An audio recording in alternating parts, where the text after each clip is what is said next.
Good morning, my beautiful people. Good morning, and I am trusting and hoping that you are doing amazing. For those that need to stay home, you need to stay home. And for the healthcare workers, the frontline staff, we so appreciate what you're doing for us. So just keep safe and keep blessed.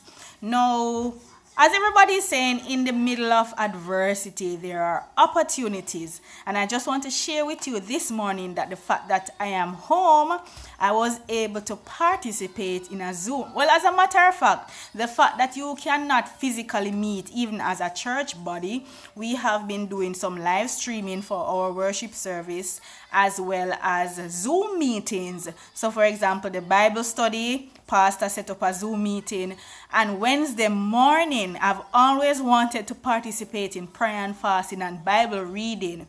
So on Wednesday morning, pastor led a Zoom meeting and I was able to participate in for 2 hours. So if it was not for corona, all these years I wanted to participate in it, but because they physically met at the church and I had to go to work, I was not able to. But because of this Zoom meeting now, I was able to participate, and it was so fulfilling and rewarding.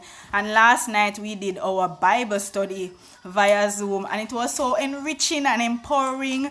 Even though we are not in the four corners of the church building, the church still is the church, and these are just new ways how we can use technology to continue to advance the kingdom.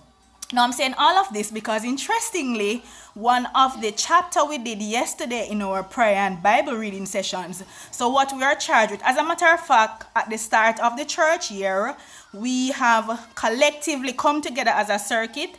There are 3 churches in our circuit, and we are on one accord to read off the entire Bible. So every week you are given 7 chapters. Basically, you are to be reading a chapter a day. So yesterday we did 7 chapters. We did Exodus 1 and 2, we did Psalm 51 and 52, and we did John 8, 9 and 10.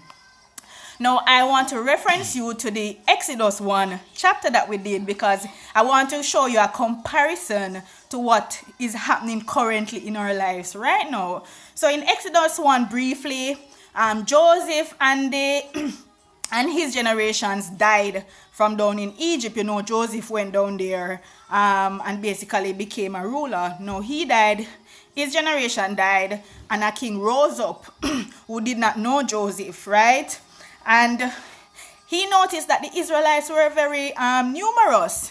So he decided, said, no man, if them continue to increase and multiply like this, they will probably fight with other people and leave, and they can't afford that to happen. So the new king put rulers over them to ensure that they undergo harsh treatment, and the work that they had to do, it was very strenuous for them in an effort to kill them out. But this instruction that the king gave to the midwives was that when the Hebrew women, those were the Israelites women, when they had babies, if it were a boy, they were to kill the boy. That way they would reduce the multiplication and the fruitfulness of the Israelites. But if it were a girl, they were to let the girl live. No, the midwives feared God. The midwives feared God, and because the instruction that the king was given was not in line with God's will, because God is somebody who sustains life, he does not kill life, the midwives disobeyed the ruler. So they did not kill no male child. Everybody born lived. Boy or girl, they lived. Now I want to bring that to our situation now, where our Prime Minister, Andrew Holness, has given a decree that we are to stay in. And some people will say, me still a go out, me still a keep church. I believe that is unwise of you to do. Because what the Prime Minister is saying to us is something that can sustain life. And therefore it is in line with God's will. And it is the wise thing to do. Because we are seeing what is happening in the world. Oh, this invisible enemy is wiping out people. So the safe thing to do, which the Prime Minister has instructed us to do, is to stay home if you are not an essential person. Unlike the king in the Bible, when he gave the instructions to kill the boy babies, that was not in line with God's will and they disobeyed, and the fact that the midwives disobeyed, they were prosperous. They were given a blessing afterwards. We are given a command by our governor, our prime minister, to stay in for our safety, to preserve life, to sustain life. It is in line with God's will. What he's saying to us is not outside of God's will. So I am very disappointed, for example, with some churches and some Christians who believe you still need to go meet in the four corners of the church in more than the amount of persons what the prime minister say are to be in one space. That is not wise. As a matter of fact, that goes against God's will.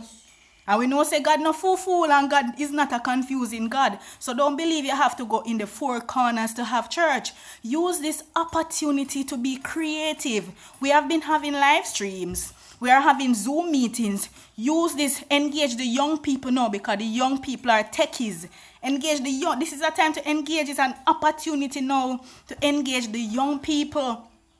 So I don't want to drag this out too long. Just to show you that even in the midst of adversity and crisis, there are so many opportunities.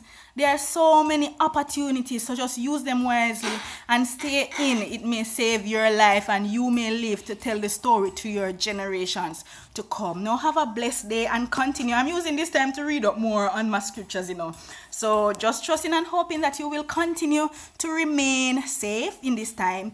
You will be spared from coronavirus will not come near your dwelling. So just have a blessed and peaceful day.